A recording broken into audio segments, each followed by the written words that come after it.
整几根黄瓜，扒耳朵。大家好，我是老四。那个，昨天晚上一个客户的一个老大爷吧，年龄比较大了，60、70了，养着加拿利，让找老四采耳呢，最后怎么说，让老四给拿过来帮他代卖一下，人家都有代购，我这边现在是代售，没有办法啊。昨天晚上直接给他拉过来了，昨天去发狗了，回来的时候直接给他捎回来了，刚才把耳朵采完了，带你们看一下。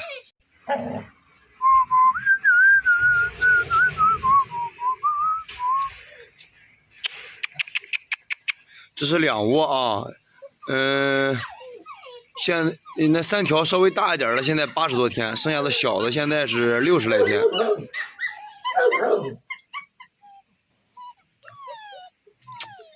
就是大爷吧，养的就是不是很好，稍微有点瘦。小狗总体来说还算不错，平架子，这是平架子，有喜欢玩的，这个可以入手。这个血统我也没问他，他好像也不知道，他也不懂的，年龄比较大，对这方面也不是很了解。刚采完啊，这耳朵上面的血还带着呢。这个怎么说呢？现在这小狗吧，反正我感觉是比较便宜，有要的话赶紧下手了，在我这儿放不多少天，我就帮他再卖几天卖。如果说他最后剩1条2条的话，我就直接给他送回去了，我不在这一直给他养着。有看上的给老四发私信吧，这个带着你的预算直接找老四。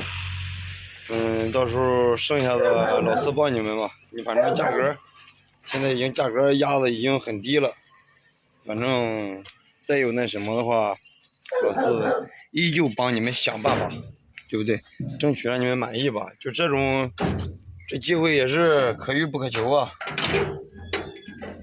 一般的时候，怎么说呢？这价格基本上可以说碰不到。好了，就这样吧。还是抽时间给你们直播吧，直播看狗，好不好？再见。